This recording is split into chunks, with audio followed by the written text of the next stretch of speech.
नमस्कार, मी राहुल कुलकर्णी. एबीपी माझामध्ये जगभरातल्या सर्व प्रेक्षकांचं स्वागत आहे. अमेरिकेच्या युनायटेड स्टेट डिपार्टमेंट ऑफ स्टेटचा एक अहवाल काल प्रकाशित करण्यात आला, जो त्यांना मॅन्डेटरी आहे त्यांच्या कायद्यानुसार.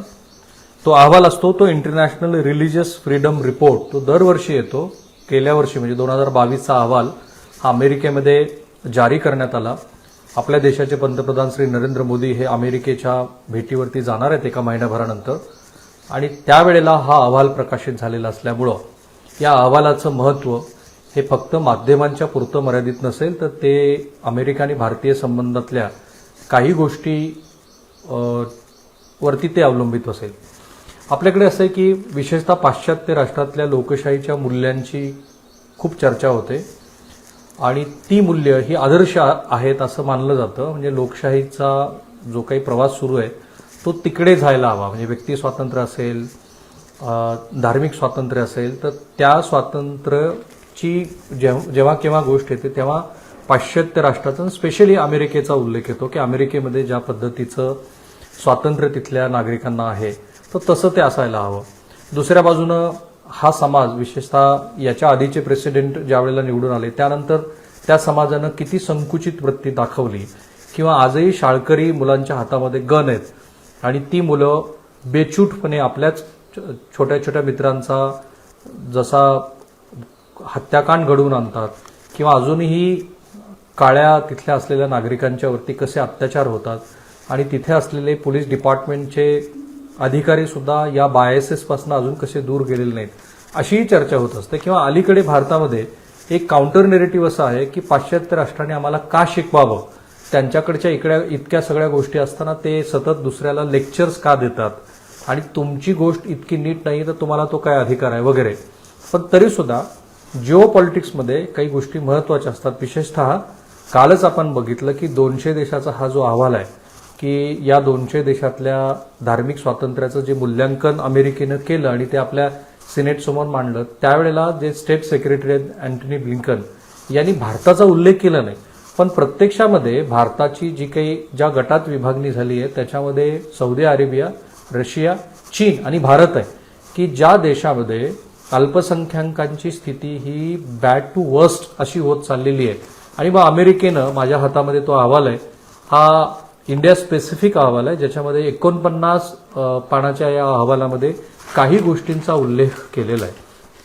स्पेशली महाराष्ट्रातल्या काही गोष्टी मी शोधल्या की महाराष्ट्राची इथे कुठे नोंद घेतलेली आहे, तर ते आपण सांगणार आहोत. जर आपण मोठ्या मोठ्या गोष्टी काय आहेत त्याच्यामध्ये जर बघितलं तर भारतामध्ये स्पेशली मुस्लिमावरती आणि ख्रिश्चनावरती अटॅक होत आहेत. ते वेगवेगळ्या कारणांनी होत आहेत, आणि विशेषतः पोलीस मशिनरी त्या सर्व प्रोसेसमध्ये काय पद्धतीनं वागतायत त्याबद्दलचा उल्लेख याच्यामध्ये केलेला आहे.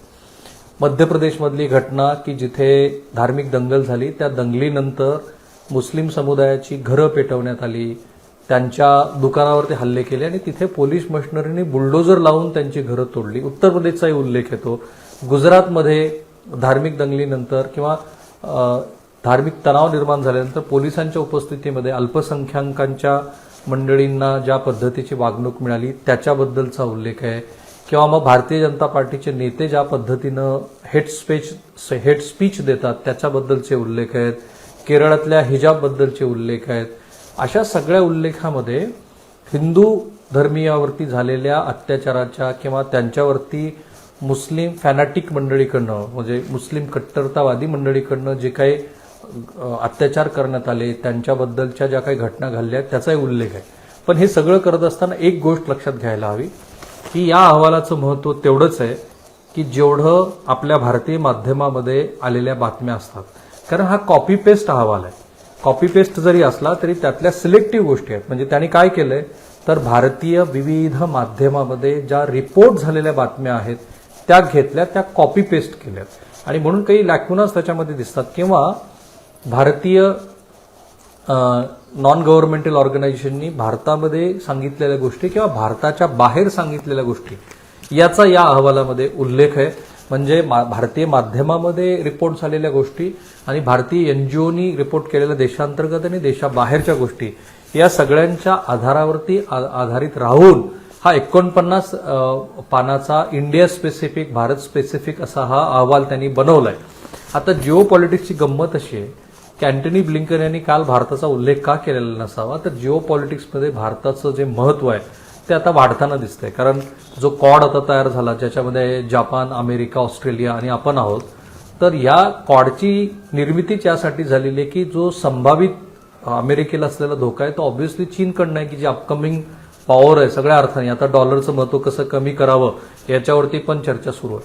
आणि म्हणून असा एक देश की ज्या देशानं कोणे एकेकाळी गुजरातच्या मुख्यमंत्र्याला आपल्या देशामध्ये प्रवेश द्यायला नकार दिला होता आणि त्याच देशाने नंतर पंतप्रधान नरेंद्र मोदी यांचे अमेरिकेत किती सोहळे घेतले आपण हे बघितलं. त्यामुळं या अहवालाचं महत्व जर आपल्याला इंट्रोस्पेक्शनसाठी असेल तर ते जरूर असायला हवं. आपण जर कुठे चुकत असू तर भारतीय माध्यमामध्ये ज्या गोष्टी रिपोर्ट होतात त्याच गोष्टी अधिक अमेरिकेसारख्या अशा लोकशाही व्यवस्थेनं सांगितलेल्या गोष्टी की जिथल्या मूल्याबद्दल अनेकांना असतात, त्यामुळे आपण त्या मर्यादेमध्ये त्या अहवालाला बघू.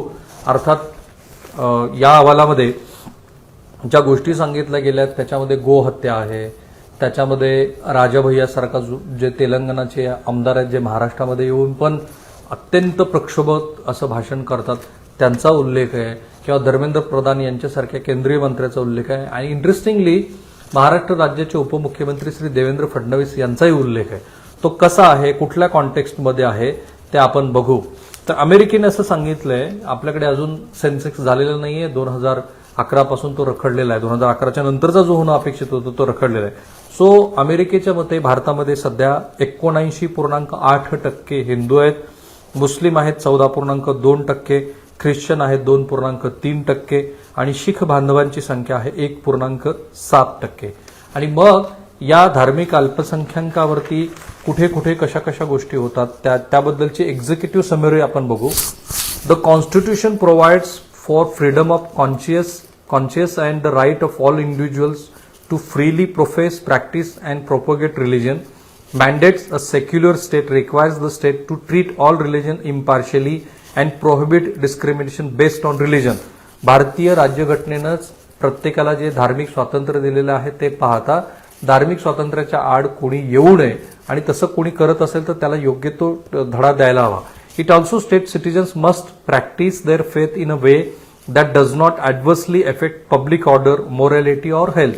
हे बरोबरच आहे, भारतीय राज्यघटनेमध्येच लिहिलं आहे की जरी तुम्हाला धार्मिक स्वातंत्र्य असलं तरी सुद्धा ते मर्यादित अर्थाने आहे. सामाजिक सुरक्षा धोक्यात येईल किंवा आपल्याकडच्या आरोग्य व्यवस्थेला कुठेतरी बाधा येईल. आणि म्हणूनच कोविडच्या काळामध्ये आपण बघितलं की आपल्याकडे सगळ्या प्रकारची बंधनं घालण्यात आलेली होती.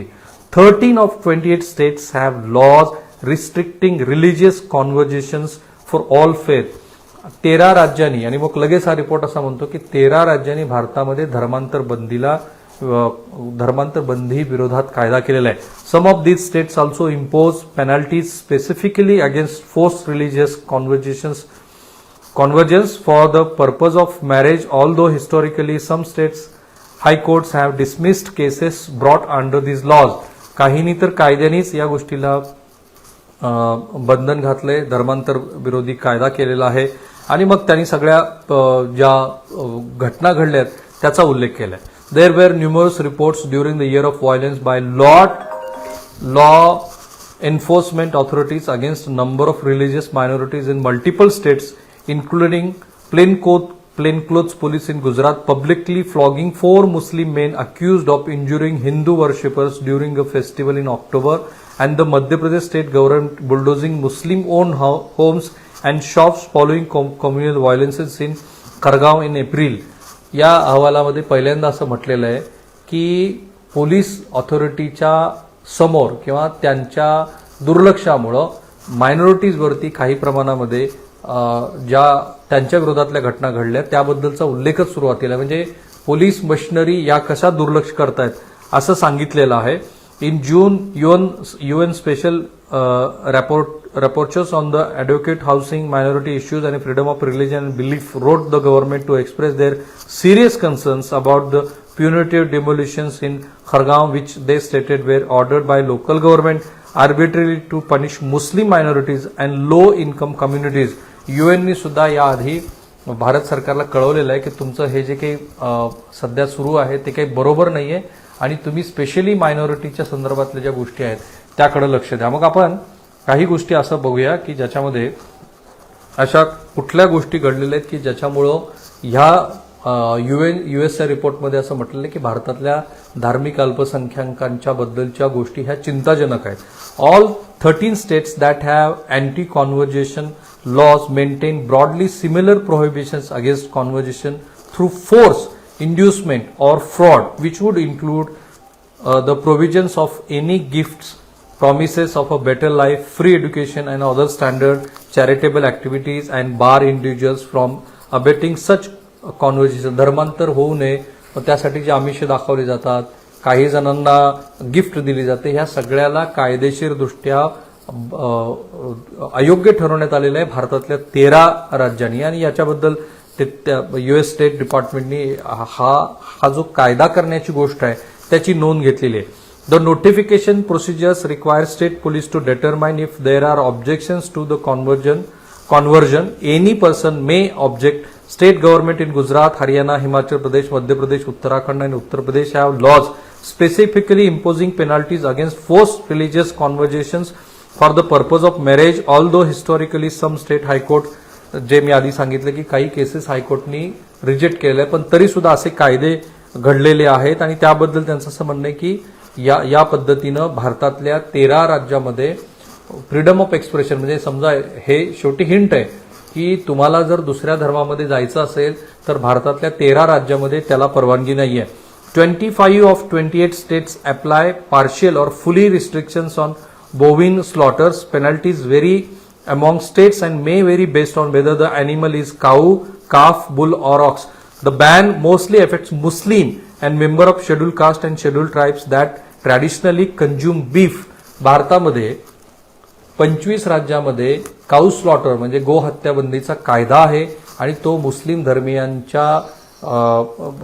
धर्मियावरती इफेक्ट करतो आहे असं युनायटेड स्टेट्सच्या ह्या डिपार्टमेंटचं म्हणणं आहे. मुस्लिम धर्मीय आणि शेड्यूल कास्टला या गोष्टीमुळं त्यांना आर्थिक जाच सहन करावा लागतो आहे असं त्यांना सुचवायचं आहे. विशेषतः आपल्याला माहिती असेल की मुस्लिम धर्मियाबरोबरच हिंदू धर्मातल्या सुद्धा काही जातीमध्ये कातडं कमावण्याचा जो व्यवसाय आहे तो कुठेतरी त्याच्यावरती परिणाम होतोय अशी चर्चा असते. Penalties include imprisonment for 6 months to 2 years and fine of 1,000 to 10,000 rupees. In Assam, penalties include minimum imprisonment of 3 years or a fine of between 3 lakh and 5 lakh rupees. आणि मग वेगवेगळ्या राज्यामध्ये वेगवेगळे कायदे कसे आहेत ते सांगितलेलं आहे. आणि हे सगळं होत असताना गव्हर्नमेंटची प्रॅक्टिस कशी आहे भारतातली ती त्यांनी सांगितलेली आहे. आणि त्याच्याबद्दल त्यांचं काही त्यांनी उदाहरणं दिलेली आहेत की हे सूचित करत आहे की हे हँड इन ग्लो आहे, ज्याला इंग्रजीमध्ये याला कुठेतरी सरकारचा पाठिंबा आहे की अल्पसंख्याकावरती जो अत्याचार होतोय त्याकडे दुर्लक्ष करणं. There were reports during the year of violence by government authorities against member of religious minorities on October 4. For example, a video posted to social media showed plainclothes police from Undhela, a village in central Gujarat, publicly flogging 4 Muslim men accused of throwing stones and injuring worshippers during a Hindu festival. According to media reports and HRW, the Hindu celebrations reportedly occurred near a mosque at the same time as a Muslim ceremony, sparking tension between the local Hindu and Muslim communities. According to media reports, the village head said, "Yes, I support the BJP and the BJP supports me," and he sought a local permit to organize a Hindu procession that would march past a mosque. The local Muslim resident considered this to be a deliberate provocation. In media interviews, Gujarat Home Minister Harsh Sanghvi initially praised the police for doing a nice job in controlling the violence that followed the clashes. On October 7, after video of police beating incidents went viral, Gujarat Director General of Police Adish Bhatia announced an inquiry into the police behavior and confirmed that 7 state police were being investigated for misconduct. म्हणजे गुजरातमध्ये police राजकारणी हे कसे अशा पद्धतीच्या होत असलेल्या अत्याचाराकडे दुर्लक्ष करतायत याबद्दलची माहिती दिली आहे. मग त्यांनी following communal violence in खरगांव Madhya Pradesh on April 10, police arrested 148 individuals, most of them Muslim, and the state government bulldozed 16 homes and 29 shops, largely owned by Muslim accused of inciting the violence. According to BBC News, the State Minister for Home Affairs Narottam Mishra said to local media, if Muslims carry out such attacks, then they should not expect justice. मध्य प्रदेशमधल्या घटना जी बीबीसीने report केली त्याबद्दल या रिपोर्टमध्ये असं म्हटलेलं आहे की हे अथॉरिटीनी त्यांची घरं आणि दुकानं पाडली आणि मग होम मिनिस्टरनी असं वक्तव्य केलं की जर मुस्लिम अशा पद्धतीनं वागत असतील तर त्यांनी न्यायाची अपेक्षा करू नये. आणि मग बऱ्याच गोष्टी आहेत, उत्तर प्रदेशमधल्या काही गोष्टी आहेत आणि याच्यामध्ये मग बिल्किस बानोचाही उल्लेख येतो की बिल्किस बानोच्या ज्यांनी बिल्किस बानोवरती अत्याचार केला तिला कसं सोडून देण्यात आलेलं. तर मला महाराष्ट्र स्पेसिफिक पण याच्यामध्ये गोष्टी आहेत. On October 11, the Maharashtra state government transferred the investigation of 2022 killing of 3 Hindu monks to Central Bureau of Investigation. The BJP government in Maharashtra stated that police under the previous government had carried out a shadow investigation and shielded the culprits.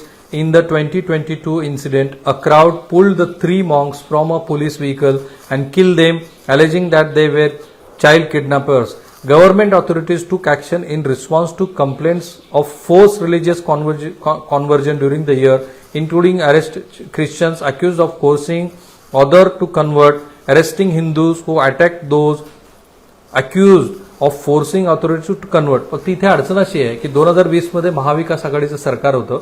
माझ्या माहितीनुसार supreme कोर्टामध्ये ही जी आपली पालघरची घटना आहे जिथे साधूंचं हत्याकांड झालं ते महाविकास आघाडीच्या सरकारच्या काळात झालं आणि त्यावेळेला भारतीय जनता पार्टीच्या विरोधी पक्षातल्या नेते मंडळींनी खूप आरोप केले होते. पण पुढे या घटनेवरून हा तपास सीबीआयकडे द्यावा याबद्दल अजून आपल्या ह्या नव्या सरकारच्या राज्य सरकारचंच मन बनलेलं नाहीये. पण इथं या पद्धतीचा रिपोर्ट झालाय ज्याच्यामध्ये फॅक्टमध्ये आपल्याला दिसतं आहे की चूक आहे की अजून ह्याबद्दलची जी गोष्ट आहे ती गोष्ट झालेली नाही. पुढे महाराष्ट्र सरकारचा एक उल्लेख होतोय. In September the Maharashtra state government commission the Tata Institute of Social Science to analyse any educational economic and social factors that were impeding the economic development of the Muslim community in the state. In a statement, the government said it intended to use the finding of the Tata Institute study to increase Muslim participation in the important sector of the economy. The study had not been completed at year's end. हे Bharatiya Janata party सरकारच्या काळात घडलेली गोष्ट आहे. मीच ती पहिल्यांदा report केली होती की सरकार असा काहीतरी विचार करतं आहे, त्यासाठी एक विशिष्ट निधी पण दिला गेला होता. पण हे पॉलिटिकली बॅकफायर होतं हे लक्षात आल्यानंतर श्री एकनाथ शिंदे आणि भारतीय जनता पार्टीच्या सरकारनं हा अशा पद्धतीचा सर्व्हे मागे ठेवला. ही वस्तुस्थिती आहे, कारण त्याबद्दल पुढे कोणी काही बोललेलं नाहीये.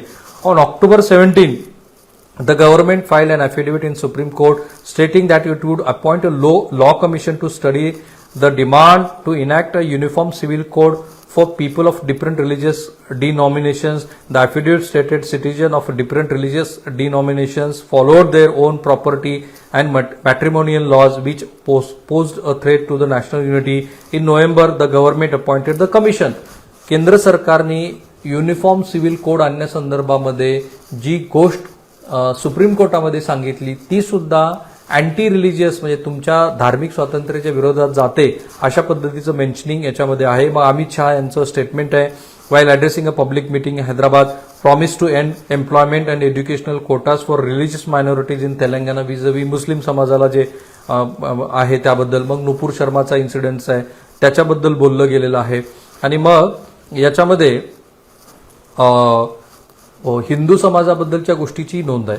During the year there were also reports alleging that Muslim men had deceived Hindu women into marrying them and then pressured the women to convert. On December 31st, news website OP India reported that it had documented 153 such cases of love jihad during the year. In some of these cases, OP India said Muslim men hid their religious identity from the Hindu women. They married them, forced them to convert to Islam after marriage. In other cases, according to the site, Muslim men forced Hindu women to marry them even though the men were married already.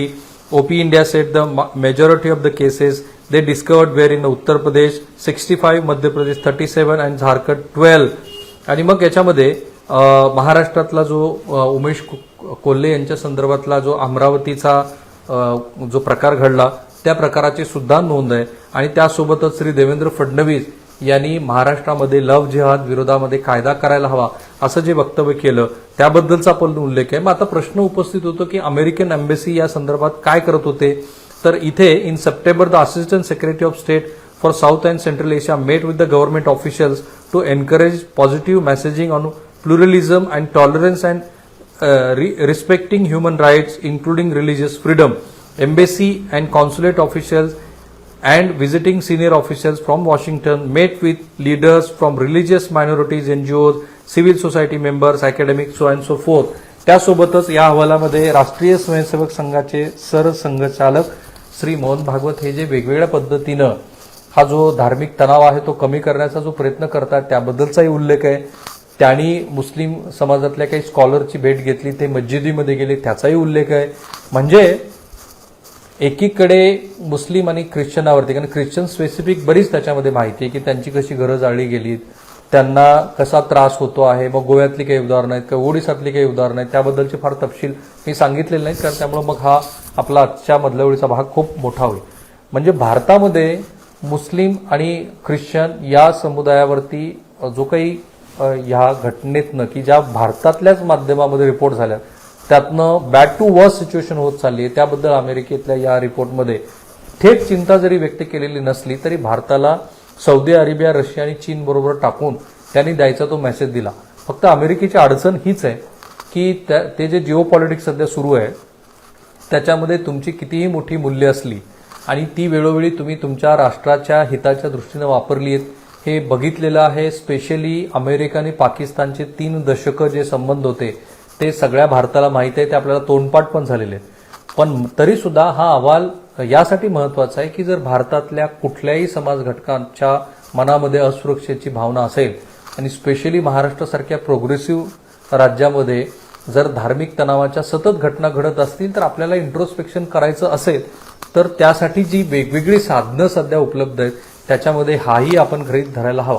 आणि म्हणूनच आजच्या मधल्या वेळीच्या भागामध्ये आपण ह्या 49 पानाचं सविस्तर असं विश्लेषण केलं. बरेच मुद्दे हे जे तपशिलात आहेत ते मी वगळलेले आहेत, महत्वाचा भाग तुमच्यासमोर ठेवलाय. त्याबद्दलचं तुमचं जे आकलन आहे ते तुम्ही या व्हिडिओच्या कमेंट बॉक्समध्ये जरूर टाका, तुमची मतं व्यक्त करा आणि आणखी काही तुम्हाला हवं असेल तर तेही आम्हाला सांगा. मी आणि एबीपी माझा सर्व सोशल मीडिया प्लॅटफॉर्मवरती आहोत. तुम्ही आम्हाला तिथे लाईक शेअर कराच आणि तिथे तुमच्या ज्या थेट कमेंट्स येतात त्याची आम्ही नोंदही घेत असतो. थांबूया. एबीपी माझा, उघडा डोळे बघा नीट.